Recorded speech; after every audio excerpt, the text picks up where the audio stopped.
ಹೆಜಮಾಡಿ ಜನತೆಗೆ ವಾರ್ಷಿಕ ಜಾತ್ರೆಯ ಅನುಭವ ನೀಡ್ತಾ ಇದ್ದ ಯೆಲ್ಲಮವಾಸೆ ಸೂರ್ಯಗ್ರಹಣದ ಹಿನ್ನೆಲೆಯಲ್ಲಿ ತೀರ್ಥ ಸ್ನಾನಕ್ಕೆ ಜನ ಆಗಮಿಸದೇ ಇದ್ದರಿಂದ ಈ ಬಾರಿಯ ಯೆಲ್ಲಮವಾಸೆ ಸಫಿಯಾಗಿದೆ.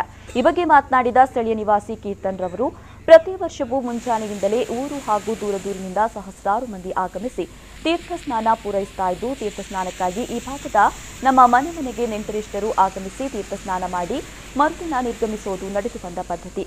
ಈ ದಿನವನ್ನ ನಾವು ಊರಿನ ಜಾತ್ರೆಯ ರೀತಿಯಲ್ಲಿ ಆಚರಿಸುತ್ತೇವೆ. ಆದರೆ ಈ ಬಾರಿ ಗ್ರಹಣದ ಹಿನ್ನೆಲೆಯಲ್ಲಿ ತೀರ್ಥ ಸ್ನಾನಕ್ಕೆ ಜನ ಬಾರದೇ ಇದ್ದರಿಂದ ಜಾತ್ರೆಯ ಕಲೆ ಇಲ್ಲವಾಗಿದೆ. ಅದಲ್ಲದೆ ಈ ಯೆಲ್ಲಮವಾಸೆ ಜಾತ್ರೆಗೆ ಸಹಸ್ರಾರು ಮಂದಿ ಆಗಮಿಸ್ತಾ ಇದ್ದರಿಂದ ಅಂಗಡಿ ಮುಂಗಟ್ಟುಗಳು ರಸ್ತೆಯುದ್ದಕ್ಕೂ ಇದ್ದು ವ್ಯಾಪಾರ ಭಾರೀ ಜೋರಾಗಿ ನಡೀತಾ ಇತ್ತು. ಆದರೆ ಈ ಬಾರಿ ಆಗಮಿಸಿದ ವ್ಯಾಪಾರಿಗಳು ಕೂಡ ತೀರಾ ನಿರಾಶೆ ಅನುಭವಿಸುವಂತಾಗಿದೆ.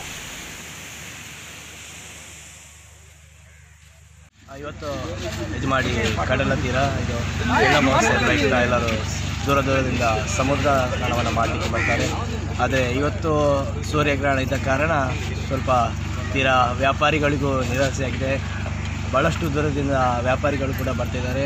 ಕಳೆದ ವರ್ಷದಲ್ಲಿ ಯೆಲ್ಲಮವಾಸೆ ಅಂದರೆ 9:30-10 ಗಂಟೆ ಹೊತ್ತಿಗೆ ಜಾತ್ರೆ.